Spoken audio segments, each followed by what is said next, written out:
11 kanina umaga.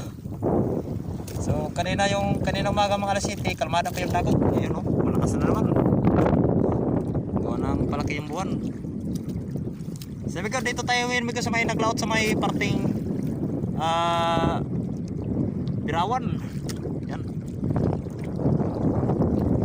Samar pa rin, samar. Kanina may go, doon tayo sa may Lusa. Kaya lang wala si pa doon. Iniwan natin yung parting Lusa. At pumunta tayo dito sa may Birawan. Buti na lang at mayroong isda dito.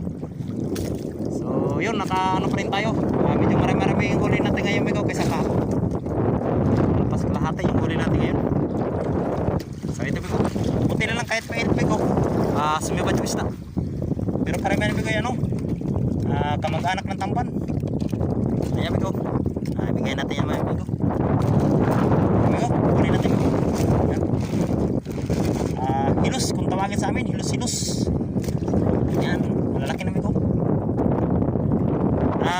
Masarap na Migo sa ano, paksiw or kinilaw, tabisto.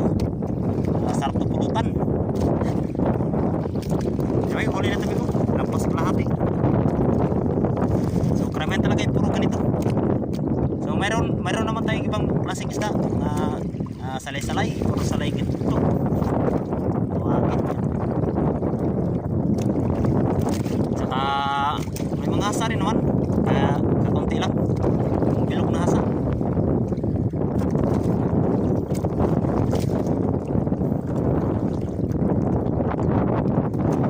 Saya Migo, ayos Migo ang ano natin ngayon, araw natin ngayon.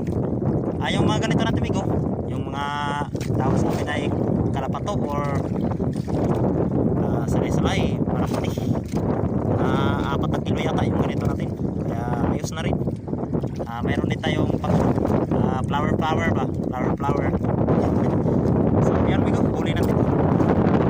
Ayos na nabukas at ganito pa rin. Sugit naman yung ating pagod sa lakot, maghanap buhay. Ay, uy. Sabi ko, bigyan natin yung mamaya Migo, yung mahigit para sa loob.